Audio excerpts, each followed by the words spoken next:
everyone. Welcome back to another episode of the Profitable Prescription Podcast, hosted by Dr. Mehrdad Hariri. Join us every week for insightful discussions about the future of pharmacy business. Hello, and welcome to another episode of Profitable Prescription Podcast.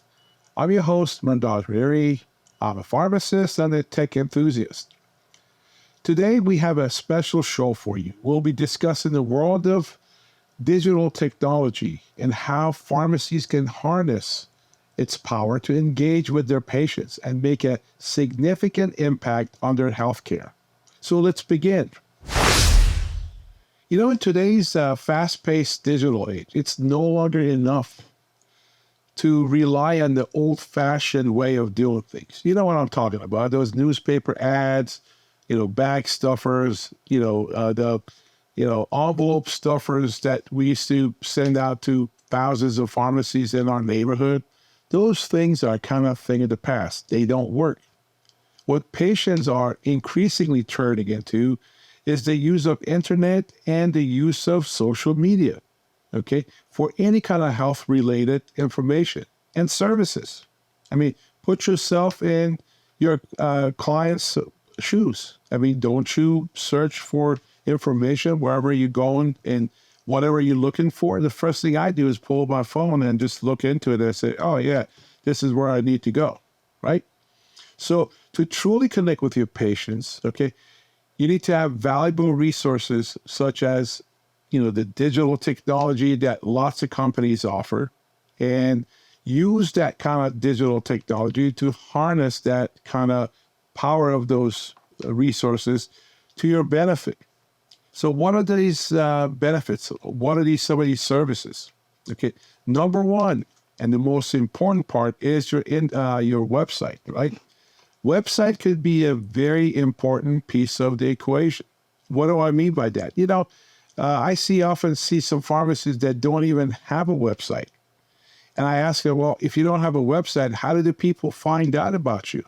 Or if they have a website, they have these generic type of a website that when I even Google the name, their information won't show up on the right side of Google search, without a star rating, without an address, without anything. And they say, well, who looks at the website, right? We don't need a website. But truth of the matter is that when you have a professional website that's not a one-size-fits-all type of a website, and if you really make that a type of website that is mobile friendly and mobile responsive, you will see that your engagement with your patient will increase. So having a website is very important.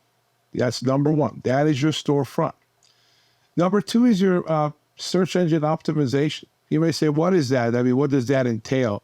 I've had a bunch of companies calling me, telling me, hey, you want SEO this, SEO that. But really, it kind of relates back to your website. If you have a good website, the SEO will pick up and brings you into the search engine, such as Google or Bing, and try to pull you up in the ranking so that if somebody types in my pharmacy in 32909, you'll be the first one that's going to pull up, right? So having an SEO is an excellent way to promote your website, and it actually picks up on keywords that you actually use within your website. So be sure you have a professional take a look at your SEO and see if they can make any improvement on your website. Another question that I get asked often is, hey, what about this geofencing, right? I mean, think about it. People say, hey, I got a call from this company. They said they do geofencing this, geofencing that anybody's passing by in front of my store, they're going to pop up things saying, come to this pharmacy across the street or whatever. Well, geofencing works, but only it has its limitation, which you have to be aware of. But what you need to do is geofencing for a little mom and pop pharmacy doesn't really work that well.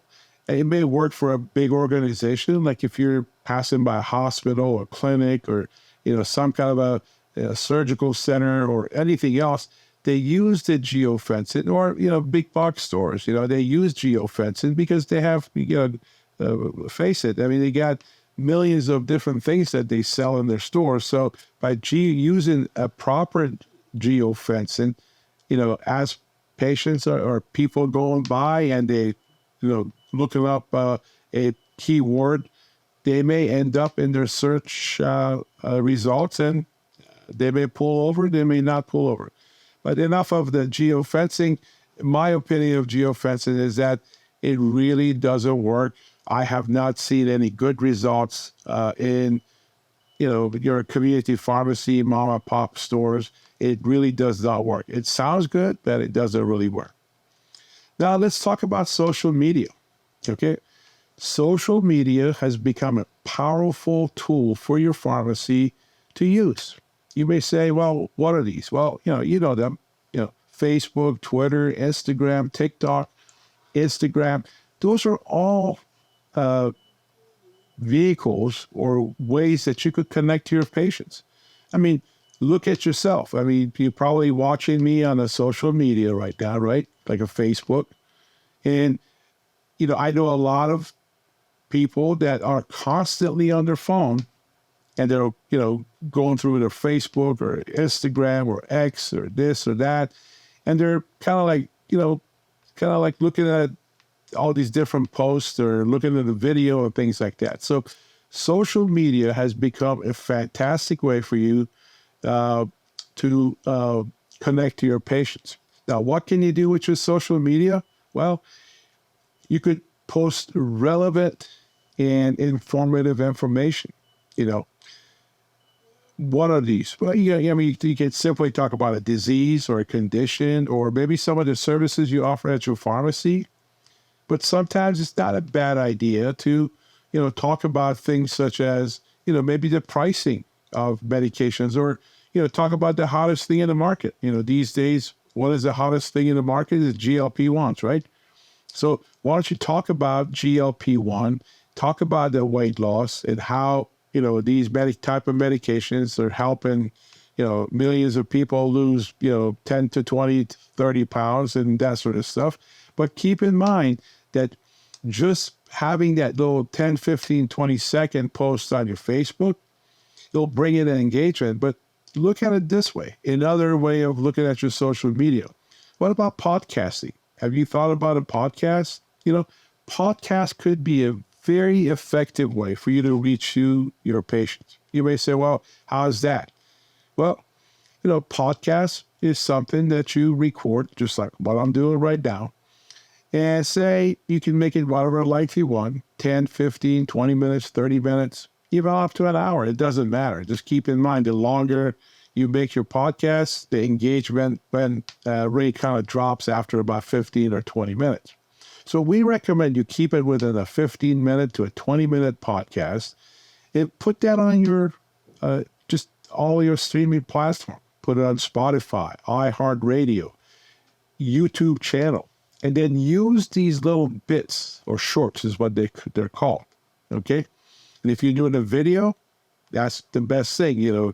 We'll clip like, maybe a 10, 15, 20 minutes to 30 seconds video or clip off of your podcast, and use that to put on your social media.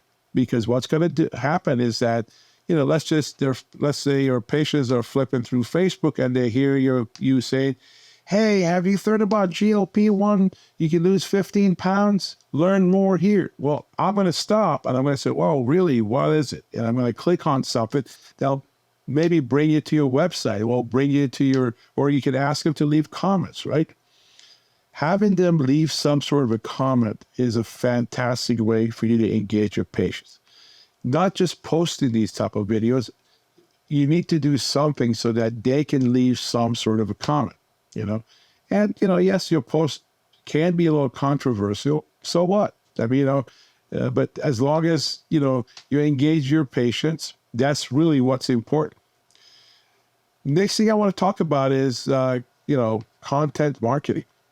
Well, a lot of us are used to this one-size-fits-all social media marketing. And what does that mean? Somebody puts a little video, or not a video, but a little GIF or a little static picture on your website.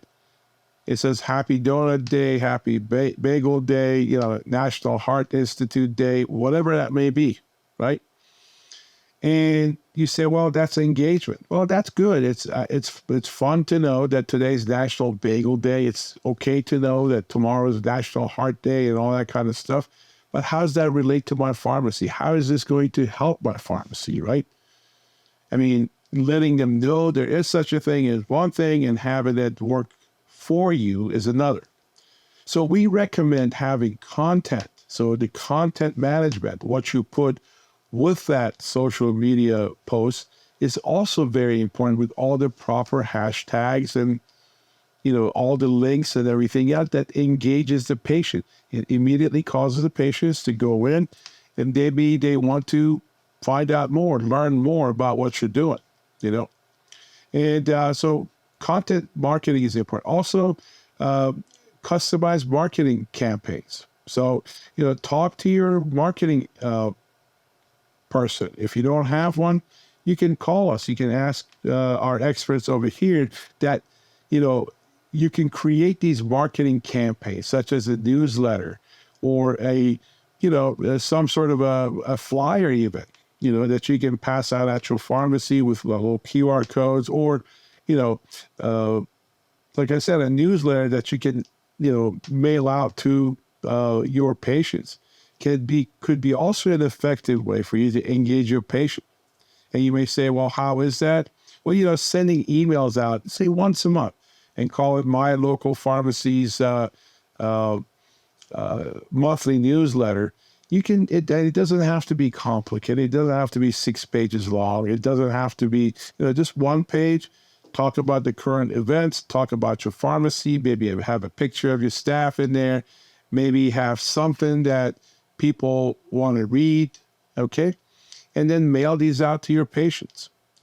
One thing that I've always advocated, and pharmacies seem to lag behind, is asking for your patient's email, right? Always teach, educate and train your staff to ask for your patient's email when they come in or when they call. Ask them, hey, can we get your email just in case we need to communicate with you? Get that email and put it in our database. We have a solution called RX Reach. With RX Reach, you could, send thousands or hundreds of thousands of emails, and that can include your newsletter, to your patients at no charge. Use that as a, email marketing platform. So, by adopting these digital strategies, you can now provide a meaningful presence for your pharmacy and establish yourself as a healthcare authority in your neighborhood, in your community. And we just can't stress anymore the fact that all the resources that I just mentioned are all important, and you need to think about how you can implement these at your pharmacy. Okay, so as we wrap up this episode of Profitable Prescription Podcast, I'd like to encourage all pharmacists, big and small, to embrace digital technology. It's not only an investment in your pharmacy's future, but also a powerful way to make a lasting impact on your patient's care. Thank you for turning into Profitable Prescription Podcast. I'm Mehrdad Hariri. Until next time, stay digitally connected. And until next time, be well. Thanks for tuning into the Profitable Prescription Podcast. If you'd like to be a guest on our show, please contact us with the email in the description, and please be sure to like and share our podcast on your favorite playlist directory.